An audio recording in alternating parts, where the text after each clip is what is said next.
আসসালামু আলাইকুম প্রিয় খামারি ভাইয়েরা, আপনারা অনেকেই জানতে চেয়েছেন যে ভাই ঈদের পরে তো মাংসের জন্য গরু তৈরি করবো, সেক্ষেত্রে আমরা কোন জাতীয় গরু দিয়ে গরু তৈরি করলে প্রফিট অর্জন করতে পারবো। সেক্ষেত্রে আমি আপনাদেরকে বলবো, আপনারা অবশ্যই যেহেতু ঈদের পরবর্তী সময় মাংসের জন্য গরু তৈরি করবেন, সেক্ষেত্রে ক্রস জাতীয় গরু তৈরি করবেন, কারণ এই জাতীয় গরু প্রচুর গ্রোথ হয়।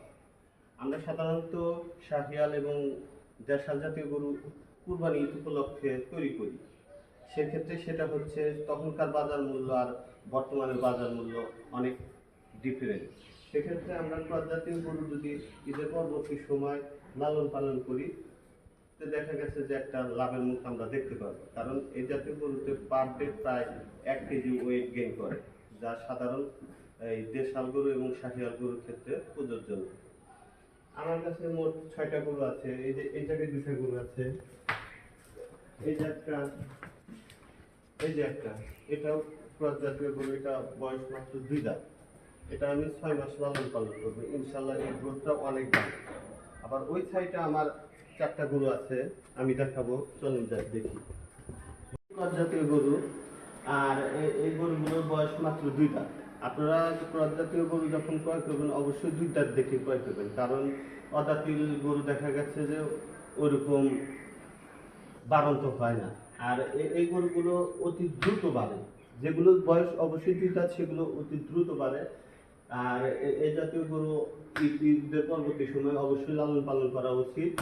তারপরে এই যে এই একটা গরু দেখতে পাচ্ছেন, এটা হচ্ছে দেশালের ভিতর ক্রস। দেশালের ভিতর ক্রসের ব্রিড আছে, এটাও 2 দাঁতের গরু। আমি এই গরুগুলো সাধারণত 4 থেকে 5 মাস লালন পালন করব। তারপরে আমার কাছে আরেকটা গরু আছে, এটাও একটা ক্রস জাতীয় গরু। তে মেন কথা যে আমরা যখন মাংসের জন্য গরু তৈরি করব, সেটা অবশ্যই আমরা ক্রস ব্রিডের গরু নিয়ে লালন পালন করবো। সেক্ষেত্রে দেখা গেছে কি, এই গরুগুলো যেরকম আপনার ওয়েট গেইন করবে, দেশাল এবং শাহিয়াল গরু সেরকম ওয়েট গেইন করবে না।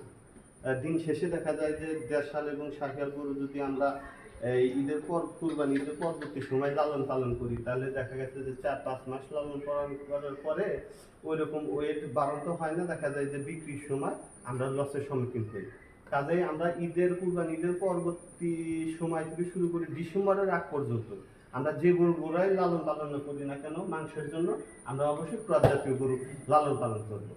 আর ভিডিওটি ভালো লাগলে অবশ্যই একটা লাইক, কমেন্ট, শেয়ার করবেন, এবং আমার একটা ইউটিউব চ্যানেল আছে, অবশ্যই সেই ইউটিউব চ্যানেলে সাবস্ক্রাইব করবেন।